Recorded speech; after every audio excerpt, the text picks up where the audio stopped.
Hello বন্ধুরা, তোমরা সবাই কেমন আছো? আশা করছি ভালো আছো। আমরা খুব ভালো আছি।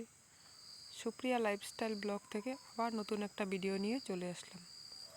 তো দেখতে থাকো আমি আজকে সারাদিন কি করি। আজকে খুব তাড়াহুড়ো, ঘুম থেকে উঠে একদম চা খাওয়া দাওয়া করে আজকে আর রুটি বানাইনি, রুটি বানালে দেরি হয়ে যাবে। তো রাত 11টার সময় ফোন আসলো আমার শাশুড়ি মায়ের, বড় দাদা আর নেই, গত হয়েছে। তো গতকালকে রাত্রে ফোনটা এসেছে। তো রাতে তো আর যাওয়া সম্ভব হয়নি। তো তারপর আজকে শ্বশুর বাবা আর মেয়ে দুইজনে যাবে। তারপর এদিকে রান্না বান্না করছি ফটাফট। ওরা তো প্রায় 8টার মধ্যে চলে গিয়েছে। তার আগে আমি বাসি কাজ মোটামুটি যতটুকু পেরেছি ঘরটার পরিষ্কার করে এসেছি। শুধু বাইরের কাজ অল্প বাকি আছে। এদিকে আমার এই যে চাল টাল ধুয়ে কাটাকুটি করে পুরো রেডি, দেখতে পাচ্ছ। এখন এদিকে আমরা এই যে চা খাবো, অনেক দেরি হয়ে গিয়েছে, চাটা খাওয়া হয়নি। তো মেয়েকে আগে রেডি করে দিয়ে মেয়ে যাবে বাবার সাথে, তারপর আমরা চা খাবো। আমরা চা খেতে গেলে আবার দেরি হয়ে যাবে। তো চাটা খেতে বসলে মানে রুম তারুম করে দেখবে চাটা খেতে ভালো লাগে না, অল্প শান্তি মতে বসে চাটা খেতে ভালো লাগে। মেয়ে দেখো আজকে এত সকাল সকাল ঘুম থেকে উঠে যে বলছে দাদুর শ্বশুর বাড়ি যাবে, ওর এনার্জি কি বলো। নিজে মুখ টুক ধুয়ে একদম ফ্রেশ হয়ে বাথরুম টাথরুম করে চলে এসেছে, এই দেখো রেডি। এই কুর্তিটা শ্বশুর বাবাই এনে দিয়েছিল এবার ওর জন্মদিনের দিন। তো খুব পছন্দ, ওর দাদু গিফট দিয়েছে। তারপরে যে নাচছে, দাদুর শ্বশুর বাড়ি যাব। দাদুর শ্বশুর বাড়ি যাওয়া ভাগ্যের ব্যাপার বলো। মানে অনেকে দাদুকে দেখতে পায় না, যেরকম আমি দাদুকেই দেখিনি আজ পর্যন্ত চোখে। তো শ্বশুর বাড়ি তো অনেক দূরের ব্যাপার। তো শ্বশুর বাবা তো ওকে মানে যেখানে যাবে, যেগুলো নিয়ে যাওয়ার মতো জায়গায় সেখানে নিয়ে যাবে।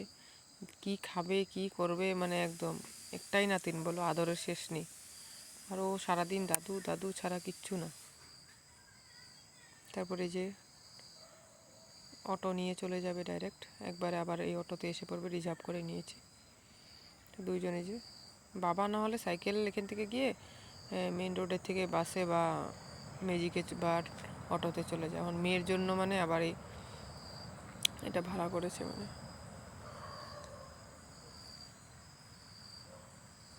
তো তারপরে এদিকে যে ঝাড়টার দিয়ে পরিষ্কার করে মানে ঘরটা ঝাড়াঝাড়ো দেওয়া কমপ্লিট হয়ে গেছিলো। এদিকে বারটা মানে এখন ওরা যাবে, তো আমি তো বাসি উঠানটা মানে অল্প ঝাড় দিয়ে রেখেছিলাম। এই সাইডটা গরুটা খিরানো হবে তো ঝাড় দেওয়া হয়নি। তারপরে একবার না হলে আবার পটি করবে, লেথরা হবে, তার জন্য একবারে এই সাইডটা কমপ্লিট করলাম। ওইদিকে বয় ওর গাড়িটা খিরাচ্ছে, এদিকে আমি এই যে ঝাড়ু দেওয়া কমপ্লিট। এখন মেয়েও এসে পড়েছে। তারপর অনেকক্ষণ ভিডিও করিনি, মেয়ে আসলো, দুধ অল্প গরম করে দিলাম, খেলো। এইদিকে রান্না বান্নার খুব তোড়জোড় চলছে, যে রান্না বসিয়ে দিয়েছি। এদিকে আবার দাদার একজন বন্ধু এসেছে, ওর জন্য চা করব। যে এটা মিষ্টি কুমড়ের আগা, এগুলো কুমড় দিয়ে এই যে মুসুরির ডাল দিয়ে রান্না করছি। এদিকে আলু ভাজা করব, চাল কুমড় ভাজা করব, এদিকে চা বসিয়েছি, মানে একদম কি বলবো আর বলো। তারপরে এদিকে চাটা তো কেউ আসলে তো আর খালি মুখে বিদায় দেওয়া যায় না। তো বাচ্চা একজন আসছিলো, তো বাচ্চাটার জন্য দুধ আর মেয়েটার জন্য ফ্রেন্ডের জন্য মানে চা। তারপরে এদিকে আমরা যে খাওয়া দাওয়া করবো, চলে যাব। তাড়াহুড়ো মানে একদিকে যাওয়ার হলে তো জানোই, আর খেয়ে দিয়ে অল্প রেস্টও করতে পারিনি বলো, ধুমধাম এদিকে খেয়েছি। আর জানো মানুষকে বিশ্বাস করা অনেক কঠিন। এত দাম দিয়ে মাছগুলো এনেছে, কাতলা মাছ একদম বাজে, মানে কয়েকদিন আগে নরম মাছ দিয়ে দিয়েছে এরকম। মানে এগুলো যে কিছু বানালে খেতে পারবো না, তার জন্য অল্প গরম গরম ভাজা করেছি, ওটাতে অল্প অল্প হালকা গন্ধ মানে লাগে। এদিকে কত রান্না আছে দেখতে পাচ্ছ, গতকালকের চাটনি ডাল আছে, আবার এদিকে আলু ভাজা, চাল কুমড়ো ভাজা, এদিকে এই যে কুমড়োর ডোগা, এইসব রান্না করেছে। খেয়ে দিয়ে দেখো আমরা রেডি পুরোপুরি। এখন বাজে 4টা 10। তারপরে দেখো এই নদীটা অনেক দিন দেখিয়েছি, এই নদীটার উপরে বাঁশের দলং দিয়ে আমরা পার হব।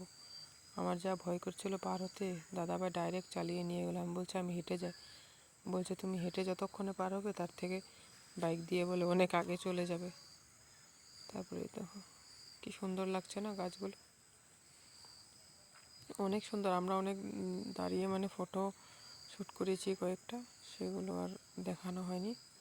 তো এই যে অল্প অল্প করে ভিডিও করেছি। আর বাইকে বসে ভিডিও করতে না খুব ভয় হয়, তো ডাইরেক্ট মানে ট্রাইপড তো নিই না, ওই ডাইরেক্ট হাত দিয়ে ভিডিওটা করি ভয়ে। আর যে ঠান্ডা হাওয়া ছিল, একদম রোদ টোদ নেই, দেখছো ওয়েদারটা। এটা আমাদের এইপার নদীটার এপার বলছিলাম না, এই সাইডটা গোলাঘাট ডিস্ট্রিক্ট। তো এটা এই যে সরুপাথা টাউন, যদি কেউ চিনে থাকো কমেন্টে জানিও। টাউন না, এটা প্রায় মানে এই মানে রাস্তার কিনারে। আর এখানে দোকানে দাঁড়িয়েছিলাম তো অল্প এই যে ভিডিও করলাম। যে জিনিসটা নিতে আসছে মানে এই দোকানে মানে ঠিক সাইজ মতন নেই, আর যে কোয়ালিটির আমরা খুঁজছিলাম ওইটাও নেই। তারপরে যে দাদার টমটমে যাব, দুই ভাই আসছে। তারপরে যে চাল কিনবো, 2 ব্যাগ চাল কিনেছি, এই 26 কেজি করে 52, মানে 52 কেজি চাল। এই যে দোকানটার থেকে চাল কিনেছি। আর আজকে মানে আর বেশি একটা শ্যুট করা হয়নি ভিডিও, মানে একদিকে গেলে তো জানোই, এদিকে মেয়ে একবার গিয়েছে সকালবেলা, আবার আমরা যাব, মানে তাড়াহুড়ো, মোবাইল অন করার সময় নেই এরকম। তো এই যে দোকানটা থেকে চাল নিলাম। তারপরে আমি শ্যাম্পু টেম্পু অনেক কিছু নিয়েছি, ওইগুলো আর দেখানো হলো না। এই যেখানে মেয়ে ঠান্ডার বোতলগুলি দেখছিল, বলছিল মা ঠান্ডা। তারপরে যে দাদাভাইকে আমি দেখাচ্ছি, দেখো স্কুটিগুলো, একটা নিয়ে চলে যায়, হাসছে। তারপরে যে এই সিনট্যাক্সটা নিলাম।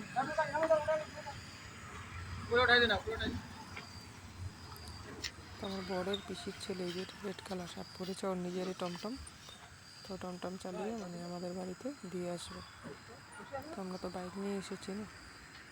তারপরে যে দাদা আর যে একজন দোকান থেকে যে দাদার থেকে কিনলাম, তো দোকানের কর্মচারী একজন নিজে বেঁধে দিচ্ছে।